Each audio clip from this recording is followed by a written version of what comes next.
මේ වෙලාවේදී අපි දන්නවා රජය ඩිජිටල් කරන වැඩපිළිවෙලක් ක්‍රියාත්මක වෙලා තියෙනවා. මේකත් එක්ක සමාජ ආරක්ෂණ මණ්ඩලයට මොන වගේ ඉදිරි සැලසුමක්ද තියෙන්නේ මේ ගමනත් එක්ක යන්න? ඇත්තටම මේ ඩිජිටල් කරන ව්‍යාපෘතිය ගැන කතා කරපුවාම මට කියන්නට තියෙන්නේ අපි මේ මට දැනෙනවා මේ ඩිජිටල් කරන ව්‍යාපෘතිය හරහා මාපියාවක් ක්‍රියාත්මක වෙනවද කියලාත් මට සැකයක් තියෙනවා. මොකද මේ ඩිජිටල් කරණය කියලා කිව්වහම මේක අලුත් දෙයක් තමයි. නමුත් මේකේ කාර්යක්ෂම තමයි ලබා ගන්නට පුළුවන්. නමුත් මේ සඳහා අපි දරන වියදම් මහා විශාල වියදම් දරමින් කරන එකට මම එච්චර කැමති වෙන්නේ නැහැ. නමුත් අපේ අත්දැකීම අනුව අපේ රජයේම ඉන්නවා සමහර නිලධාරීන් මේකට කැමැත්ත ප්‍රකාශ කරලා තියෙනවා. කියන්නේ මේ කරන්න පුළුවන් දක්ෂතාවය සහ තියෙන අය ඒ හැර මේ කටයුතු කරන්න පුළුවන්කම තියෙනවා. අපි මේ වන විට තැපැල් දෙපාර්තමේන්තුවේ තොරතුරු මම තැපැල්පති හරියට ඉස්සර වැඩ කරලා තියෙනවා. ඒ කාලේ අත්දැකීමත් එක්ක තැපැල් දෙපාර්තමේන්තුවේ තොරතුරු තාක්ෂණ අංශයත් එක්ක සම්බන්ධ වෙලා නොමිලේ අපේ ආයතනයට දැන් ඩිජිටල් කරණය සඳහා වූ මෙවලමක් සකස් කරලා තියෙනවා.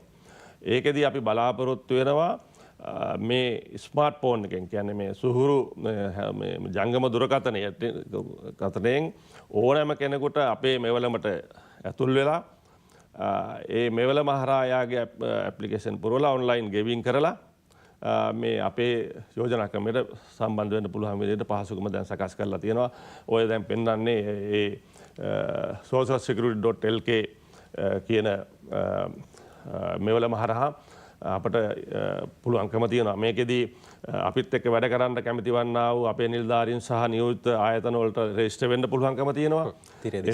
රෙජිස්ටර් වෙලා ඒ අයට ඒ පහසුකම කියන්නේ ඒජන්ට් කෙනෙක් හැටියට වැඩ කිරීමේ ඒජන්ත කෙනෙක් හැටියට වැඩ කිරීමේ පහසුකම තියෙනවා. අපේ නිලධාරීන්ට ඒවා කළමනාකරණය මෙහෙයුම් කිරීමට අධීක්ෂණය කිරීමට අවශ්‍ය පහසුකම තියෙනවා.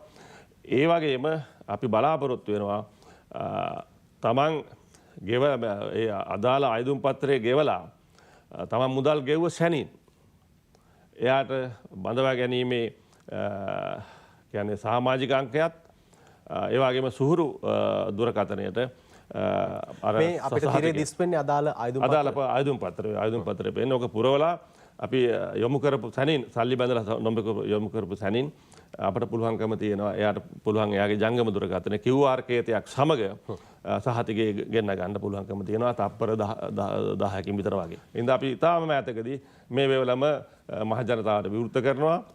විවෘත කරාට පස්සේ ශනිකව මේ කටයුතු කරන්න කිරීමේ හැකියාව තියෙනවා. ඒ වගේම අපේ ආයතනයේ විශාල වැඩ කොටසක් කියන්නේ පේපර් වලින් කියන්නේ මේ ලිපි වලින් කටයුතු කරපු විශාල වැඩ කොටසක් අපිට නැති කරගෙන ශ්‍රමය මුදල් සියල්ල ඉතුරු කරගෙන ඒ සියලු සම්පත් අර ඔබතුමා කිව්වා වගේ අර මේක ජනගත කිරීම සඳහා අවශ්‍ය වන්නා වූ කටයුතු වලට යෙදීමේ හැකියාව තියෙනවා.